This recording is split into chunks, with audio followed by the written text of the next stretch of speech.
먼저 ICO인데요. ICO는 이니셜 코인 오퍼링의 약자인데요. 가장 오래된 방식입니다. 말 그대로 초기 코인 공개라고 부르는데요. 프로젝트 개발자가 웹사이트 하나를 만들고 백서 하나를 공개한 뒤에 우리는 이런 코인을 만들 테니까 미리 사주세요 하는 겁니다.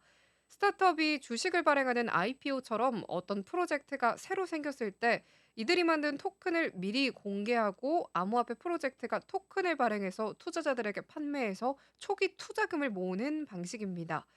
투자자들은 해당 프로젝트의 토큰을 받는 대신에 이더리움이나 비트코인을 먼저 송금합니다.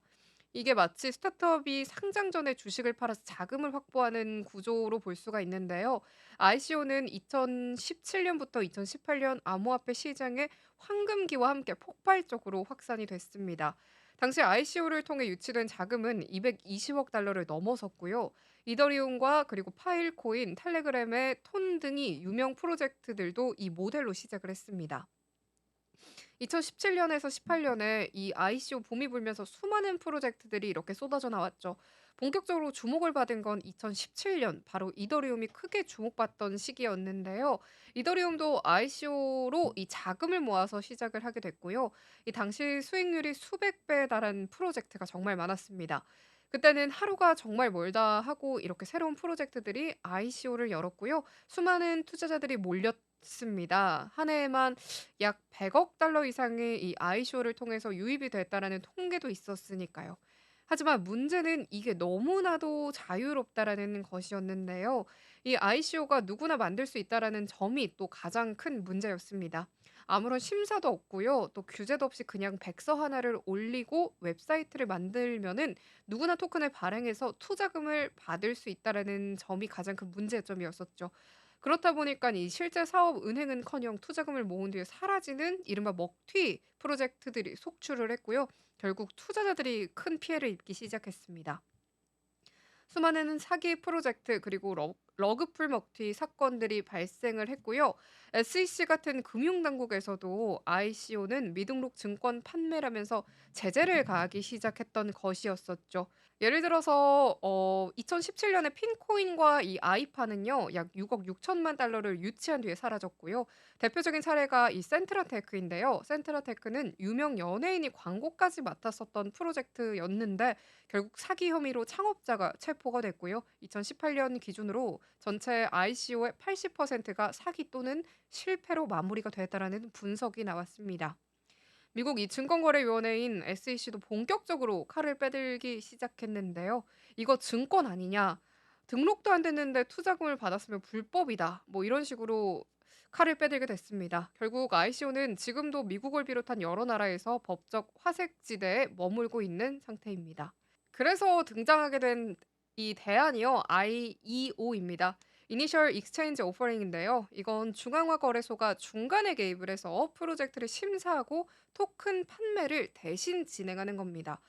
투자자는 이 거래소를 믿고 참여하고요. 프로젝트는 거래소의 브랜드와 유동성을 활용을 할 수가 있습니다. 대표적인 사례가 바이낸스 런치패드인데요. 2019년부터 시작된 이 플랫폼은 IEO로만 30개 이상의 프로젝트를 성공을 시켰고요. 누적 투자 유치액은 3억 달러 이상입니다. ICO가 아무나 또 코인을 발행하고 직접 투자자에게 판매한다라는 방식이라면 IEO는 중앙화 거래소가 중간에서 심사를 하고 판매를 대행하는 것이죠. 쉽게 말해서 거래소가 프로젝트를 걸러주는 큐레이션 역할을 하고 있는 것인데요. 바이낸스, 후오비, 업비트 같은 거래소가 직접 IEO를 진행을 하면서 투자자들은 거래소에 상장이 된 토큰을 믿고 투자를 할 수 있었고요. 프로젝트도 거래소라는 플랫폼 덕분에 홍보와 유통을 동시에 해결할 수 있었죠. ICO처럼 프로젝트가 토큰을 발행하기는 좀 하지만 이번에는 중앙화된 거래소가 중간에서 개입을 해서 토큰을 대신 판매하는 구조라고 정리를 해볼 수가 있을 것 같습니다. 일종의 검증자 같은 역할이 추가가 된 것이죠. 예를 들어서 바이낸스라는 글로벌 거래소가 있다고 한다면 이 거래소가 프로젝트를 먼저 심사를 하고요. 이 토큰을 자사 플랫폼에서 독점적으로 판매를 합니다. 투자자들은 이 거래소가 검증했겠지 하는 이 신뢰를 바탕으로 참여를 하게 되는 구조인데요. 실제로 2019년 바이낸스 런치패드가 등장하면서부터 IEO 방식이 본격화됐고요. 이 성공 사례들이 정말 많이 생겼었죠. 하지만 여기에도 문제가 또 존재하기 시작했습니다. 거래소도 결국에는 이익을 추구한다는 주체이기 때문이죠. 거래소가 검증자이면서도 동시에 이해관계가 되는 것인데요. 예를 들어서 거래소가 일정 지분을 선점을 하거나 상장 후에 가격을 인위적으로 띄우는 이 펌핑 구조가 만들어질 수가 있었습니다. 또 검증 시스템이 있다라고 해도 어떤 프로젝트는 심사를 통과한 이후에 개발이 멈추거나 계획과는 또 다른 방식으로 운영이 되기도 했습니다. 이후에는 프로젝트가 실패하거나 중단하게 된다면 투자자 보호는 여전하게 취약한 모습입니다. 특히 거래소가 책임을 지지 않는 경우가 많기 때문에 구조적 신뢰에는 한계가 있는 모습이죠. 다시 말해서 거래소가 있다고 해서 100%또 안전하다라는 건 아니라는 뜻이 됩니다. 프로젝트에서 받는 상장 수수료, 마케팅 비용, 아니면 사전에 받은 이 토큰 물량이 있을 수도 있고요. 실제로 IEO 이후 가격이 인위적으로 뛰었다가 곤두박질 친 사례도 적지 않다라고 합니다. 다시 말해서 IEO는 ICO보다는 체계적일 수는 있지만 거래소가 절대적으로 믿을 수 있는 존재는 아니라는 점이 포인트가 될 것 같습니다. 그리고 이제 가장 최근에 주목받고 있는 방식이죠. IDO인데요. Initial Dex Offering입니다. 여기서 이 DEX는요. Decentralized Exchange 다시 말해서 탈중앙화 거래소를 뜻하는데요. 유니스왑과 이 팬케이스트 스왑 같은 이 플랫폼에서 누구나 직접 토큰을 발행하고요. 스마트 컨트랙트를 통해서 투자자와 직접 연결이 되는 방식입니다. IDO의 가장 큰 이런 장점은 접근성과 이러한 탈중앙성이라고 할 수 있겠는데요. 누구나 참여를 할 수 있고요. 중개자가 없기 때문에 속도도 빠르고 비용도 저렴하다라는 것이죠. 하지만 반대로 생각을 해본다라고 한다면 심사가 없다라는 점, 이게 정말 또 큰 문제로 꼽히고 있습니다. 신뢰할 수 없는 프로젝트를 너무 쉽게 또 아이디어를 할 수 있다라는 것인데요.